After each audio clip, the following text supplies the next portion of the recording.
الفاتحة.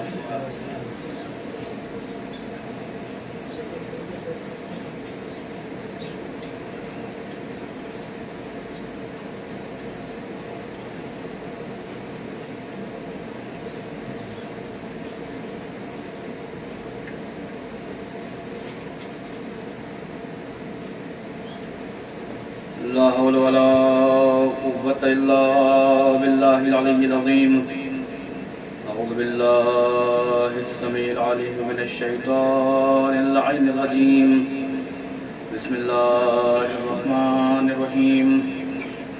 الحمد لله الذي هدانا لهذا وما كنا لنهتدي لولا أن هدانا الله. لقد جاءت رسل ربنا بالحق ثم الصلاة والسلام والتحية والإكرام مولانا ومولى الثقلين جد الحسنين أبي القاسم محمد.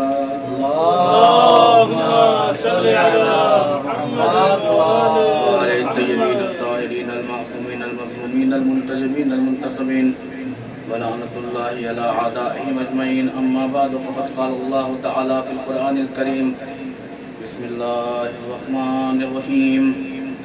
وربك يخلق ما يشاء ويختار ما كان لهم الخيرة سبحان الله وتعالى أما يشركون. صلوات محمد وآل محمد. اللهم صل على محمد وآل محمد. عزیزان گرامی قدر، قرآن مجید جس کو اللہ نے اس کائنات میں ہدایت کے لیے بھیجا، جو نظام اسلام کو اس کائنات میں بیان کرنے کے لیے اللہ نے خلق فرمایا، اس میں اللہ نے سارے طریقے اور سلیقے کو اجاگر کرتے ہوئے ارشاد فرمایا کہ کوئی ایسی خشکی اور کوئی ایسی تری اس کائنات میں نہیں ہے کہ جس کو ہم نے اس کتاب میں جگہ دیا ہو. یعنی تمہیں جن چیزوں کا علم چاہیے، چاہے شریعت کا علم ہو، اسلام کا علم ہو، قرآن کا علم ہو، جو کچھ تمہیں اس کائنات میں زندگی گزارنے کے لیے سلیقہ اور طریقہ چاہیے، قرآن سے لو لگا لینا، قرآن تمہاری ہدایت کر دے گا. لیکن صرف قرآن تمہارے لیے ہر مقام پر کافی نہیں ہوگا، بلکہ جہاں ہدایت کے لیے ہم نے قرآن رکھا ہے، وہیں اس قرآن کے ساتھ ساتھ ہم نے قرآن ناطق کا بھی انتظام کیا ہوا ہے. قرآن ثابت اور قرآن ناطق کو اگر تم یکجا لے کر اس کائنات میں اپنی حیات گزارو گے تو پھر تمہاری زندگی جو ہے وہ مکمل ہو جائے گی. قرآن مجید کی بڑی مشہور و معروف آیت ہے سورہ قصص کی آیت نمبر 60، جس کو میں نے اپنا عنوان کلام قرار دیا ہے، جس میں پروردگار عالم ارشاد فرما رہا ہے کہ ربک یخلق ما یشاء و یختار، کہ تمہارا پروردگار ہی جو ہے وہ جسے چاہتا ہے خلق کرتا ہے اور جسے چاہتا ہے اختیار اور انتخاب کرتا ہے.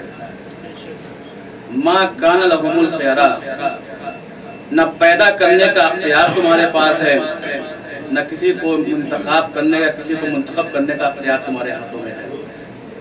سبحان اللہ و تعالی عما یشرکون، اللہ کی ذات بہت ہی پاک اور منزہ ہے ان چیزوں سے جو تم شریک کرتے ہو اللہ کی جانب. یہ تو ظاہراً ترجمہ تھا قرآن مجید کی، اس آیت کو ہم نے عنوان کلام قرار دیا ہے.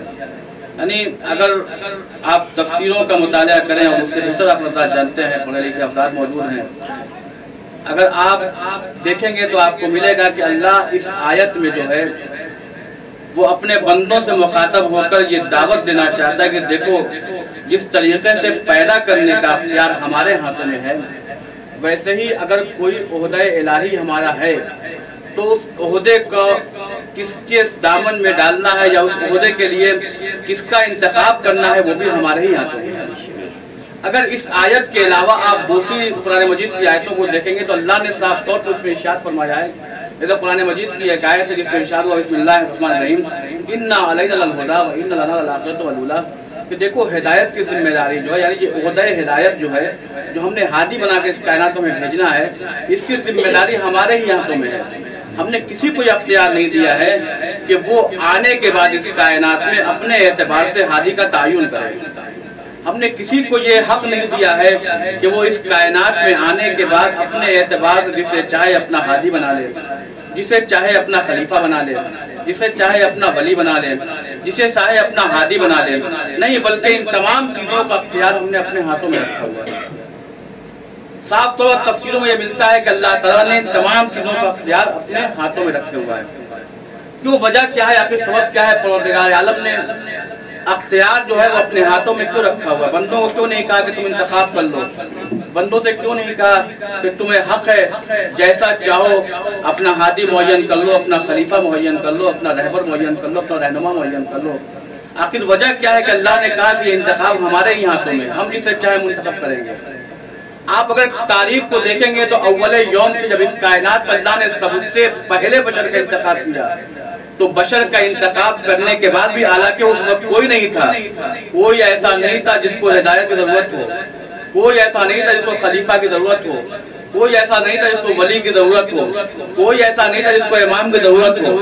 لیکن جب پہلا بشر بھی اللہ نے اس کائنات میں خلق کیا تو خلق کرنے کے بعد اگر کچھ ارشاد فرمایا تم اپنے ملائکہ سے, وہ ملائکہ کے جو معصوم ہیں, وہ ملائکہ کے جو خطا سے دور ہیں, وہ ملائکہ کے لغزشوں سے دور ہیں, وہ ملائکہ کے جو اللہ کے چنندہ ہیں, جب ان کے درمیان اس بشر کو کوئی عہدہ دینا ہوا تو صریحی طور پر اللہ نے یہ ارشاد فرمایا انی جاعل فی الارض خلیفہ, کہ دیکھو میں زمین میں خلیفہ بنانے والا ہوں, میں زمین میں زمین پر خلیفہ مقرر کرنے والا ہوں.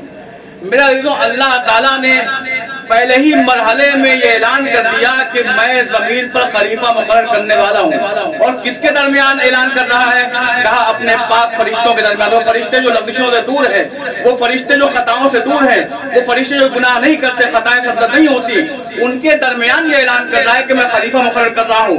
جب فرشتوں کے درمیان اللہ نے یہ اعلان کیا کہ میں خلیفہ مقرر کرنے والا ہوں, تو اگلی ہی آیت کے حصے میں فرشتوں نے اپنے عرض کو پروردگار کے سامنے پیش کیا, اپنے بیان کو پروردگار کے سامنے پیش کیا, اور پیش کرنے کے بعد فرشتے کہتے پروردگار کیا تو اس کو ہادی بنائے گا کہ جو اس کائنات میں آنے کے بعد فساد برپا کرے؟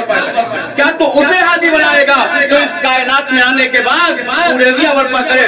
میرے عزیزوں, ملک کیا ہے؟ ملک معصوم ہے, لیکن ملک وہ معصوم ہونے کے ساتھ ساتھ اس بات کو اللہ کے سامنے عرض کر رہے کہ پروردگار تو اسے خلیفہ بنائے گا جو زمین پر جا کر قریزیہ برپا کرے, زمین پر جا کر فساد برپا کرے.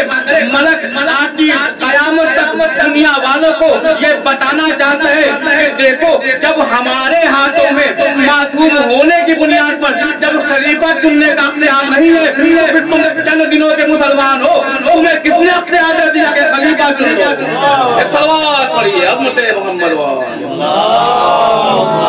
صلی علی محمد وآل محمد.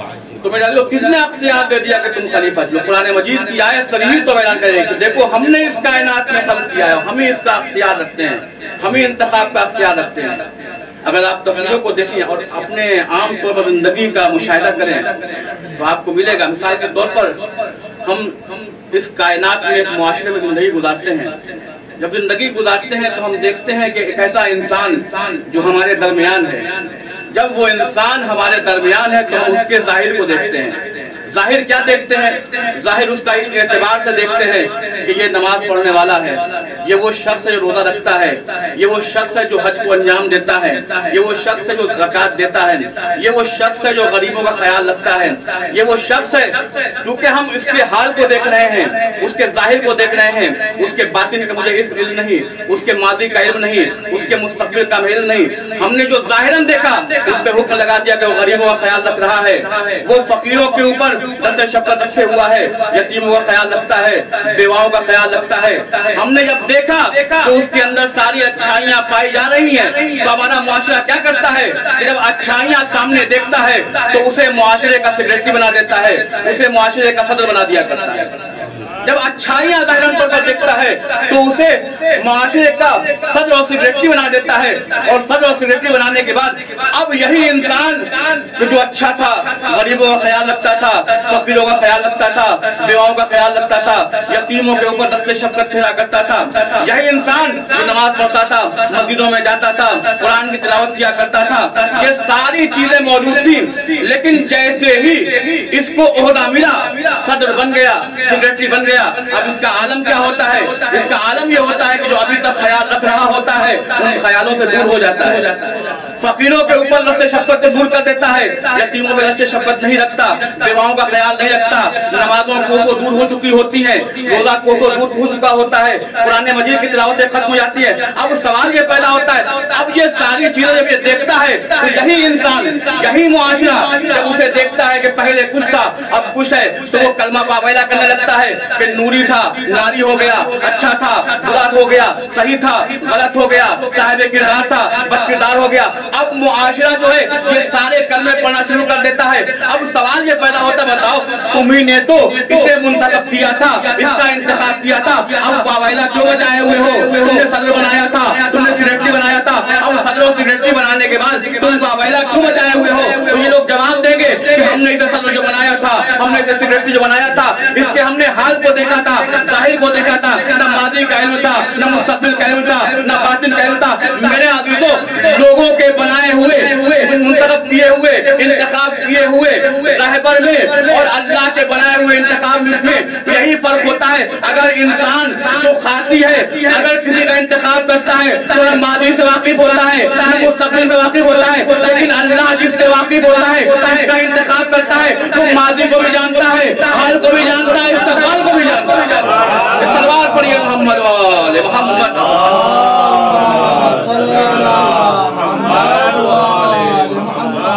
جو لوگوں کا بنایا ہوا ہوتا ہے، جو لوگوں کا بنایا ہوا ہوتا ہے وہ ہر مقام پہ یہ کہتا نظر آئے گا، لولا علی لہلک عمر، اگر علی نہ ہوتے تو میں ہلاک ہو جاتا۔ جو لوگوں کا بنایا ہوا ہوتا ہے وہ یہی کہتا نظر آتا ہے کہ مجھ سے زیادہ مسئلہ تو مدینے کی عورتیں جانتی ہیں۔ جو لوگوں کا بنایا ہوا ہوتا ہے اس کا یہ عالم، جو لوگوں کا بنایا ہوا ہوتا ہے اس کا یہ عالم ہوتا ہے، اگر اسے مسئلے کو دریافت کرو تو مسئلے کا جواب نہیں دے پاتا۔ جو لوگوں کا بنایا ہوا ہوتا ہے اس کا عالم یہ ہوتا ہے کہ وہ خود آواز دیتا نظر آتا ہے کہ اگر میں راستے سے بھٹک جاؤں تو میری ہدایت کر دینا، اگر میں راستے سے بھٹک جاؤں تو میری ہدایت کر دینا۔ لیکن جو اللہ کا منتخب ہوتا ہے، جس کو اللہ نے انتخاب کیا ہوتا ہے، جب وہ سامنے آتا ہے، جب وہ ہادی ہوتا ہے، وہ خلیفہ ہوتا ہے، وہ ولی ہوتا ہے، وہ وسیع ہوتا ہے، تو وہ آواز دیتا نظر آتا ہے۔ اگر ہمارے سامنے سے سارے حجاب ہٹا دیے جائے تب بھی یقین میں اضافہ نہیں۔ ایک صلوات پڑھیے محمد وآل محمد۔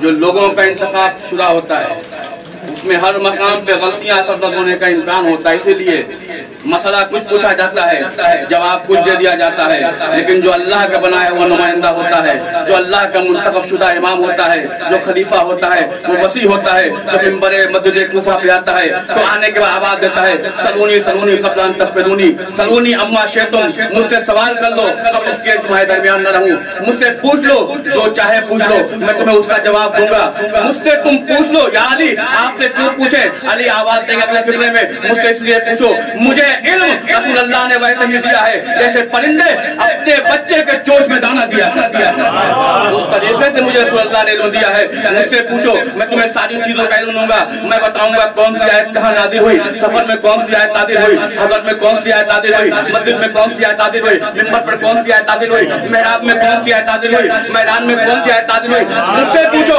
میں بتاؤں گا ناسخ آیتیں کون سی ہیں، منسوخ آیتیں کون سی ہیں، مجھ سے پوچھو میں بتاؤں گا محکم آیتیں کون سی ہیں، متشابہات آیتیں کون سی ہیں، مجھ سے پوچھو، مجھ سے سوال کرو۔ اگر توریت والے مکتب بچھا کر توریت سے سوال کریں تو میں ان کو توریت سے جواب دوں گا، اگر توریت والے مکتب بچھا کر توریت سے سوال کریں تو میں ان کو توریت سے جواب دوں گا، اگر زبور والے سوال زبور سے کریں تو میں ان کو زبور سے جواب دوں گا، اگر انجیل والے سوال انجیل سے کریں تو میں ان کو انجیل سے جواب دوں گا، اگر قرآن والے سوال قرآن سے کریں تو میں ان کو جواب قرآن سے دوں گا۔ اور علی کیوں نہ توریت والوں کو توریت سے جواب دیں، زبور والوں کو زبور سے جواب دیں، انجیل والوں کو انجیل سے جواب دیں، جو قرآن والوں کو قرآن سے جواب دے، ارے علی اس شخصیت کا نام ہے، علی اس انسان کامل کا نام ہے، علی اس امام کامل کا نام ہے جو پیدا ہوتے ہی رسول کی آغوش میں آنے کے بعد اگر پہلا خطرہ گئے کہے یا رسول اللہ کہیے تو توریت سنا دوں، کہیے تو زبور سنا دوں، کہیے تو انجیل سنا دوں، کہیے تو قرآن سنا دوں، بات یہی تمام نہ ہوئی بلکہ جب علی نے سنایا رسول نے سند دیا، علی توریت صاحب توریت سے بہتر سنائی، انجیل صاحب انجیل سے بہتر سنائی، زبور صاحب زبور سے بہتر سنائی، قرآن ویسے ہی پڑھا جیسے میں پڑھا جاتا ہوں۔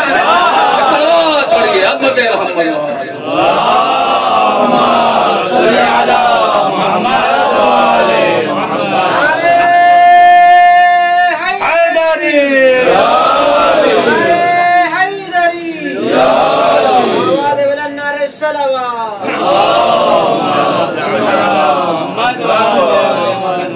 تو میرے عزیزوں اللہ نے یہ انتخاب اپنے ہاتھوں میں رکھا ہے کہ دیکھو میں ہی اس کائنات پہ خلق کرنے والا ہوں اور میں اس کائنات میں جو ہے وہ انتخاب کرنے والا ہوں کون خلیفہ ہوگا، کون وصی ہوگا، کون ولی ہوگا۔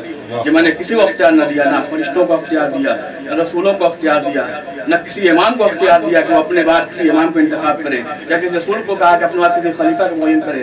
ہاں یہ ہو سکتا ہے کہ ہمارے دربار میں کوئی دعا کرے گا کہ پروردگار میرا وزیر بنا دے تو میں اسے وزیر بنا دوں گا، لیکن میں نے کسی کو اختیار نہیں دیا کہ تم اپنی مرضی کے تحت کسی کو اپنا وزیر بناؤ، کسی کو اپنا وصی بناؤ۔ آپ قرآن مجید مجھ سے بہتر اس کے بارے میں جانتے ہیں، ترجمہ پڑھتے رہتے ہیں، تفسیروں کا مطالعہ آپ حضرات کے سامنے ہے۔ آپ قرآن کی آیتوں کو دیکھیں، قرآن میں کیا ارشاد ہو رہا ہے۔ بسم اللہ الرحمن الرحیم، وَإِذِ ابْتَلَىٰ إِبْرَاهِيمَ رَبُّهُ بِكَلِمَاتٍ فَأَتَمَّهُنَّ قَالَ إِنِّي جَاعِلُكَ لِلنَّاسِ إِمَامًا قَالَ وَمِن ذُرِّيَّتِي قَالَ لَا يَنَالُ عَهْدِي الظَّالِمِينَ۔ یعنی اللہ یہ کہہ رہا ہے کہ دیکھو میں عہدہ الہی کسی کے حوالے کرتا ہوں تو بندوں کے اختیار میں نہیں ہے، بلکہ دوں گا تو اپنے اعتبار سے دوں گا، اور اس طریقے سے دیا کہ جب ابراہیم کو امتحان لیا گیا اور ابراہیم امتحان میں کامیاب ہو گئے تو کامیاب ہونے کے بعد انعام کے طور پہ اگر کوئی چیز اللہ نے انہیں دی کہا قال انی جاعلک للناس اماما، ابراہیم تم نے امتحان کو کامیاب کر لیا، اب تمہیں میں لوگوں کا امام بنا رہا ہوں۔ ابراہیم کو امام بنایا، فوراً ابراہیم نے رس سے سوال بلند کر دیا، قال ومن ذریتی، پروردگار میری ذریت میں قرار دینا۔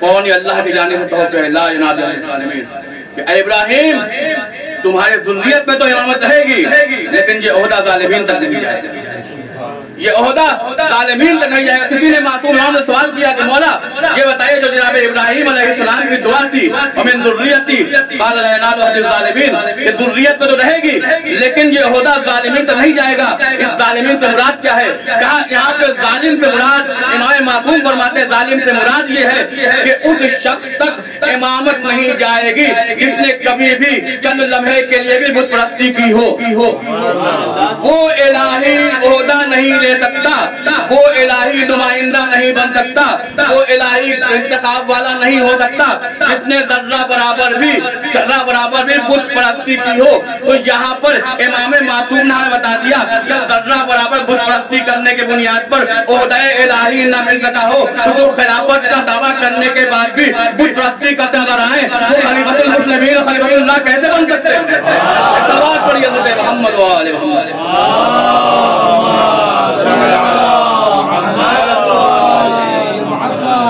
جو خلافت غاصبہ کو لینے کے بعد بھی دعویٰ کرتے نظر آئے کہ ہم خلیفہ ہیں، جب ان کے بعد بھی ان کے دلوں میں بت جو ہے اپنی جگہ بنائے ہوا ہے تو وہ خلیفۃ اللہ کیسے ہو سکتے ہیں، خلیفۃ المسلمین کیسے ہوتے ہیں؟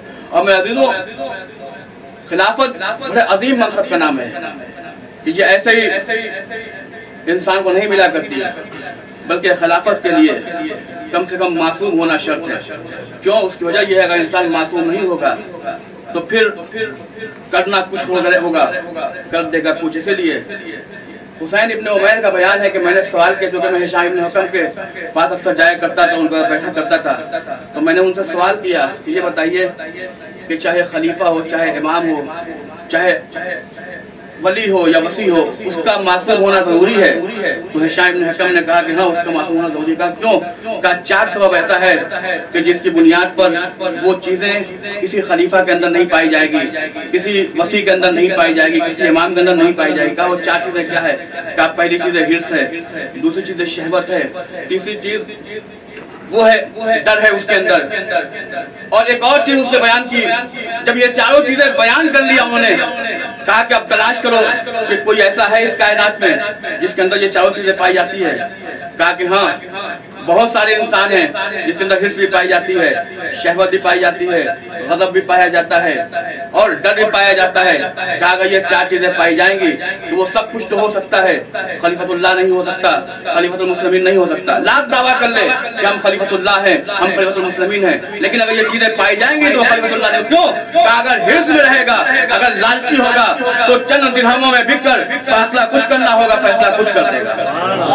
اگر شہوت کا مرید ہوگا, اگر شہوت کے اندر پائی جائے گی تو شہوت کا مرید ہونے کے بعد اسلام کے وہ سارے قوانین جو حلال ہوا کرتے ہوئے حرام کر دے گا, جو حرام ہوا کرتے ہوئے حلال کر دے گا. یزید اس لیے خلیفہ نہیں بن سکتا تھا کہ اس کے اندر حرص بھی پایا جاتا تھا, اس کے اندر لالچ بھی پائی جاتی تھی, اس کے اندر شہوت بھی پائی جاتی تھی.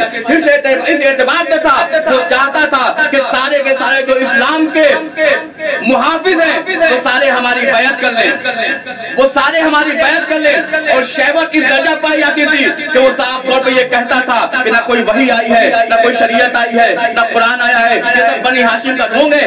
اور یہاں تک کہہ دیتا تھا کہ میں نے حلال محمدی کو حرام کر دیا, حرام محمدی کو حلال کر دیا. تو جب ایسا کوئی ہوگا, یہ چیزیں کسی کے اندر پائی جائیں گی, وہ سب کچھ ہو سکتا ہے, خلیفۃ المسلمین اور خلیفۃ اللہ نہیں ہو سکتا. تو میرے عزیزوں, آپ اگر غور و خوض کریں اور مجھ سے بہتر آپ حضرات جانتے ہیں, ایک مرتبہ ہارون رشید کا دربار سجا ہوا تھا. درباری ہیں اور بہلول دانا جو ہے وہ داخل ہو جاتے ہیں دربار میں. اب جیسے بہلول دانا دربار میں داخل ہوئے, کیا دیکھا کہ دربار تو سجا ہوا ہے, سارے درباری موجود ہیں, بادشاہ کے وزیر یعنی ہارون کا وزیر بھی موجود ہے, لیکن ہارون مسند پہ نہیں ہے, مسند خالی ہے. اب جیسے بہلول نے مسند تو خالی دیکھا, بہلول داخل ہوئے اور داخل ہونے کے بعد جا کر مسند پر ہارون رشید کے بیٹھ گئے. اب جیسے ہی بہلول دانا کا مسند ہارون رشید پر بیٹھنا تھا, بیٹھتے ہی اب درباری کو, آپ جانتے ہیں درباری کیسے ہوتے ہیں, انہوں نے کہنا شروع کر دیا, بہلول کہاں بیٹھے ہو, یہ تمہارا مقام نہیں, اتر جاؤ. جب درباریوں کے کہنے پر ہی بہلول نہ اترے, اب درباری آگے بڑھے, جس سے جو بن پڑتا تھا اس نے وہ بہلول کے ساتھ کیا. کسی نے اسے تماچے مارے, کسی نے اسے اس کے بال کھینچے, کسی نے گریبان پکڑا. یہ حالت ہو گئی کہ تاریخ بیان کرتی ہے کہ بہلول دانا ادمرے صورت میں آ گئے, یعنی موت سے بالکل قریب ہو گئے. اسے کھینچا تب سے مسند خلافت سے, اور کھینچنے کے بعد زمین میں بیٹھا دیا. اب بہلول دانا جب زمین پر آئے تو زمین پر آنے کے بعد بہلول دانا کا یہ عمل ہے کہ وہ گریہ‌وزاری کرنا شروع کر دیتے ہیں. درباری سمجھا رہے ہیں لیکن بہلول دانا گریا کر رہے ہیں. چند لمحے کے بعد ہارون رشید کا دربار میں داخلہ ہوا. جیسے ہارون رشید دربار میں داخل ہوا, تمام درباریوں نے استقبال کیا, لیکن بہلول وہیں بیٹھے ہوئے گریہ‌وزاری کر رہے ہیں. جب دیکھا کہ تمام درباری جو استقبال کے لیے کھڑے ہو گئے, بہلول کھڑا نہیں ہوا, بلکہ کھڑا ہونا تو دور کی بات ہے, وہ بیٹھ کر آنسو بہا رہا ہے, گریا کر رہا ہے. تو ہارون رشید جو ہے وہ بہلول سے مخاطب ہوا اور مخاطب کہتا, بہلول گریا کیوں کر رہے ہو, سبب کیا ہے؟ جب ہارون نے سوال کیا تو کہا کہ بہلول نے اور بابا دیوان گریا کرنا شروع کر دیا, لیکن بہلول نے کوئی جواب نہیں دیا. گریا کرنے کا سبب کیا ہے, رونے کا سبب کیا ہے, آنسو بہانے کا سبب کیا ہے؟ پھر سوال کیا, بہلول بتاتے کیوں نہیں؟ جب بہلول نے جواب نہیں دیا کئی بار پوچھنے پر, تو ہارون رشید درباریوں کی جانب مخاطب ہوا, اور مخاطب ہونے کے بعد درباریوں نے سوال کیا کہ بتاؤ بہلول دانا جو ہے رو رہا ہے, گریا کر رہا ہے, آنسو بہا رہا ہے, تو رونے کا سبب کیا ہے, آنسو بہانے کا سبب کیا ہے, گریا کرنے کا سبب کیا ہے؟ درباریوں نے بتانا شروع کر دیا کہ قبلہ آپ نہیں تھے, یہ آیا مسند خالی تھی, مسند پر بیٹھ گیا, میں نے ہٹانے کی کوشش کی, جب نہیں ہٹتا تو ہم میں سے کسی نے اسے تماچے مارے, کسی نے رخسار پہ مارا, کسی نے گریبان پکڑ کھینچ لیا, کسی نے بال پکڑ کھینچ لیا. اب جب ہارون رشید نے یہ منظر دیکھا تو درباریوں سے مخاطب ہوئے, اور مخاطب ہو کر درباری سے کہتا ہے کہ سنو, آج کے بعد کسی کو یہ حق نہیں ہے کہ کوئی ہاتھ بہلول دانا کے اوپر اٹھائے, کوئی بہلول دانا کو ستم کرے, کوئی بہلول دانا پر تکلیف پہنچائے. جب یہ کہہ دیا ہارون رشید اپنے درباریوں سے، بہلول پھر بابا بلند گریا کرنا شروع کر دیتے ہیں۔ پھر ہارون رشید پھر بہلول سے مخاطب ہوا اور مخاطب کہتا ہے بہلول میں نے درباریوں کو سجا دیا، یہ تمہیں ایذا نہیں دیں گے، اب تمہیں تکلیف نہیں پہنچائیں گے، تمہیں ماریں گے نہیں، تمہیں پیٹیں گے نہیں، آخر کیوں نہیں چپ ہوتے، کیوں گریا کر رہے ہو؟ بہلول ہارون رشید سے مخاطب ہوا اور مخاطب کہتا ہے کہ قبلہ میں اگر رو رہا ہوں تو اپنے مار کھانے کی وجہ پہ نہیں رو رہا بلکہ آپ کے اوپر رو رہا ہوں۔ اگر میں رو رہا ہوں تو اپنے مار کھانے پر نہیں رو رہا بلکہ آپ کے اوپر رو رہا ہوں۔ کیا بتاؤ میرے اوپر کیوں رو رہے ہو؟ جیسے یہ سننا تھا بہلول کہتے ہیں قبلہ یہ بتائیے کہ میں چند لمحے کے لیے اس جگہ پر بیٹھ گیا جہاں کا میں سزاوار نہیں تھا تو مجھے اتنا مارا گیا کہ میں ادبرا ہو گیا۔ آپ یہ بتائیے آپ اس غصبی جگہ پر جو رسول اور آل رسول کی جگہ ہے اتنے دنوں سے بیٹھے ہیں، آپ کا کیا انجام ہوگا؟ ایک سلوات پڑھیے مدد محمد وآل محمد۔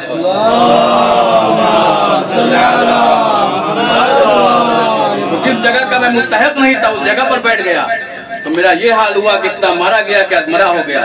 تو وہ جگہ جو خلیفہ رسول کی جگہ تھی اور بہلول نے راحت دنیا تک یہ بتا دیا کہ جو بھی خلیفہ رسول کے مقابلے میں آ کر مسند خلافت پر بیٹھا ہے وہ ڈنڈے کا مستحق ہوگا، چاہے وہ اس دنیا میں مستحق ہو یا آخرت میں مستحق ہو، اسے ڈنڈے پڑھنے ہی پڑھنے ہیں۔ میرا عزیزوں یہ علی ابن ابی طالب کی خلافت و وصایت و ولایت ہے کہ اگر ان سے انسان ملحق ہو جائے تو یہ دنیا بھی کامیاب ہو جائے گی، آخرت بھی کامیاب ہو جائے گی۔ اگر ان کے در سے ہٹ جائے تو نہ پھر دنیا کامیابی میں گزرے گی۔ ظاہراً دنیا سوچ رہا ہو کامیاب ترین زندگی ہے لیکن دنیا کامیاب ترین ہے، آخرت ہے۔ یہی وجہ میرا عزیزوں جب مولا کائنات مولا حسین سے سوال کیا گیا کہ بتاؤ ہم نے تمہارا کیا بگاڑا ہے، ہم نے تمہارا کیا بگاڑا ہے؟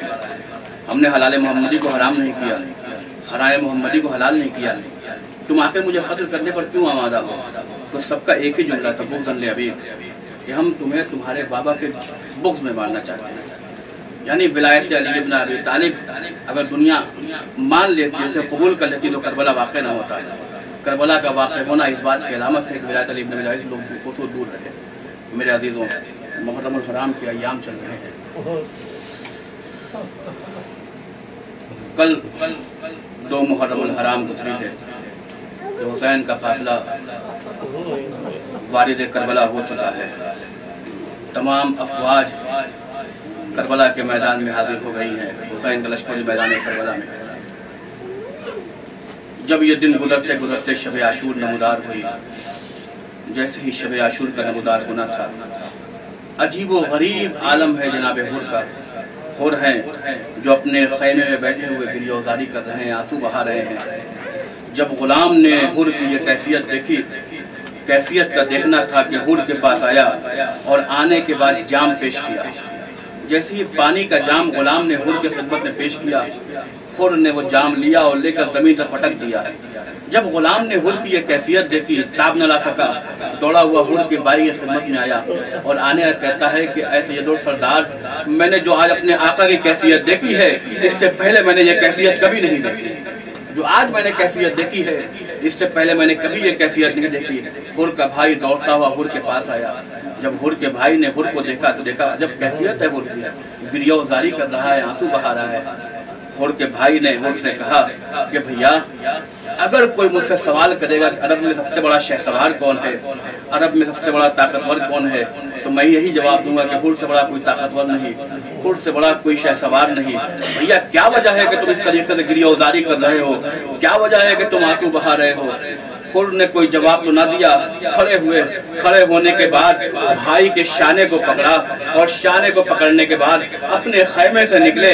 خیمے سے نکلنے کے بعد قیام حسینی کے قریب آئے اور قریب ہونے کے بعد کہا بھیا کچھ آوازیں سنائی دے رہی ہیں۔ جب حر کے بھائی نے حر کے کہنے پر یہ سننا چاہا کہ کیسی آوازیں ہیں تو کیا سنا کہ چھوٹے چھوٹے بچے قیام حسینی سے اعلیٰ تش کی صدائیں بلند کر رہے تھے۔